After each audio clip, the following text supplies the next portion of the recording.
हे आहेत आपले रविराज साबळे पाटील आणि मी आहे शिवम मोरखडे पाटील. माझ्या मागचं बॅकग्राऊंड आणि त्यांच्या मागचं बॅकग्राऊंड सांगतं आहे की आमच्यामध्ये किती फरक आहे. फरक तर भरपूर आहे, पण मी तुम्हाला एकच सांगतो की यांनी जे सांगितलं की भारत AI मध्ये शून्य आहे, तर रविराज साबळे पाटील, भारत AI मध्ये शून्य नाही आहे. भारताने शून्य जगाला दिला आहे आणि शून्यच किंमत वाढवतो. भारताकडे पण AI टेक्नॉलॉजी भरपूर सारे आहेत. ते गलगोटे युनिव्हर्सिटीज जे झालं का ते एका कारणावरून तुम्ही एवढं नाही ठरवू शकत. असे हजारो उदाहरणं आहेत की मी तुम्हाला सांगू शकतो की भारत किती विकसित आहे AI मध्ये, आणि ते आहेच. पण तुम्ही जर वैयक्तिक रिव्हेंजसाठी मोदीला शिव्या घालत असाल आणि मोदीला शिव्या घालता घालता तुम्ही भारताला पण कमी लेखत असाल तर हे चुकीची गोष्ट आहे. मी तरी तुम्हाला एवढंच सांगतो की तुम्ही प्रत्येक गोष्टी तसं नाही पकडू शकत. तुम्ही एक तर शेतीविषयक नॉलेज देता, एक तर समाजाविषयी नॉलेज देता, राजकारणाविषयी नॉलेज देता.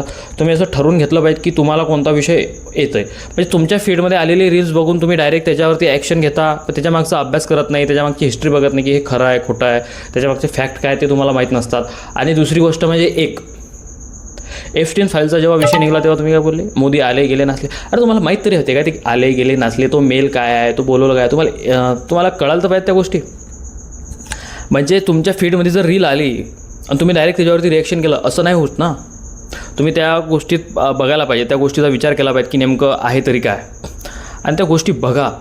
मी खरंच सांगतो तुला की मी तुमचा फॅनच आहे, मला पण तुझे विचार आवडतात.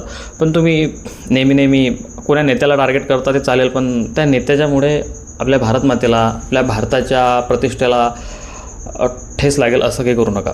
बस मी एवढंच सांगतो. जर माझं काही खरंच चुकलं असेल तर मला माफ करा. ठीक आहे.